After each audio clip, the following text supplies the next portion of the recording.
Selamat malam Bapak Ibu sekalian, terima kasih atas kesempatan yang sudah diberikan kepada kami dari Institut Teknologi Dell untuk memberikan paparan mengenai pengabdian kepada masyarakat mengenai pengembangan ekonomi rakyat petani ikan kolam darat sebagai pengganti kolam jaring apung di Danau Toba. Saya Indra Tambunan dikerahkan untuk boleh mempresentasikan hal ini. Ya, kita berangkat dari bahwa Danau Toba merupakan 5 destinasi wisata super prioritas yang mengakibatkan perpindahan penduduk dari luar daerah ke sekitar Danau Toba, membuat konsumsi ikan air tawar di Danau Toba semakin tinggi, banyaknya juga wisatawan yang datang juga membuat permintaan terkait ikan air tawar ini semakin tinggi dan memaksa maraknya kolam jaring apung di Danau Toba yang pengelolaannya masih banyak sekali kurang baik sehingga terjadinya pencemaran.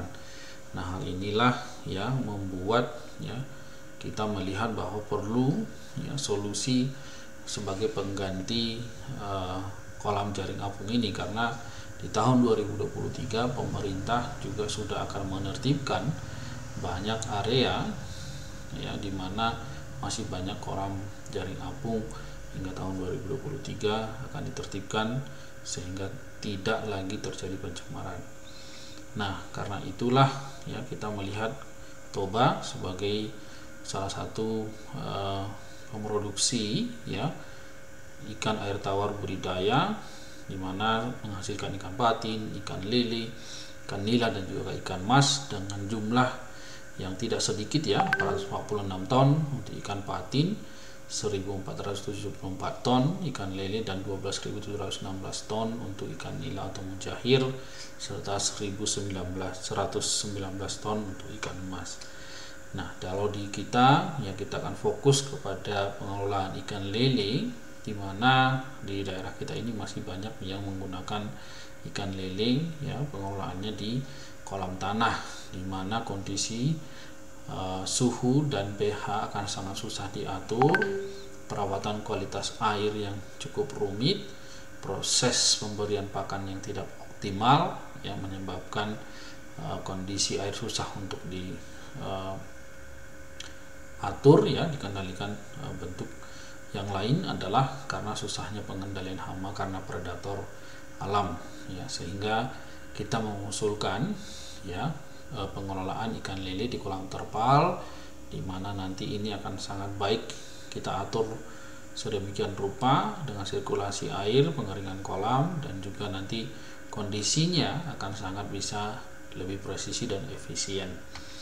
Nah, kondisi mitra kita saat ini adalah kurangnya informasi terkait penggunaan kolam terpal serta tips dan triknya, kemudian belum optimalnya pemberian pakan yang secara berkala untuk meningkatkan produksi ikan air tawar, kemudian harga ikan penjualan ikan lele yang cenderung turun karena permintaan besar hanya datangnya dari pengepul.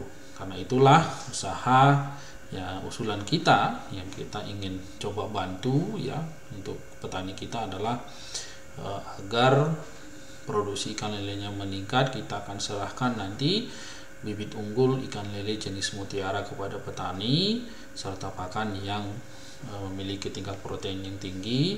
Kemudian tidak hanya itu saja, kita harus memberikan pelatihan bagaimana pemberian pakan secara periodik dan bagaimana teknik pencampuran pakannya sehingga tidak merusak ekosistem di dalam kolam terpal. Nah, tentunya dengan itu nanti kita akan dampingi bagaimana kondisi pengaturan kualitas air sangat membantu pertumbuhan ikan secara optimum.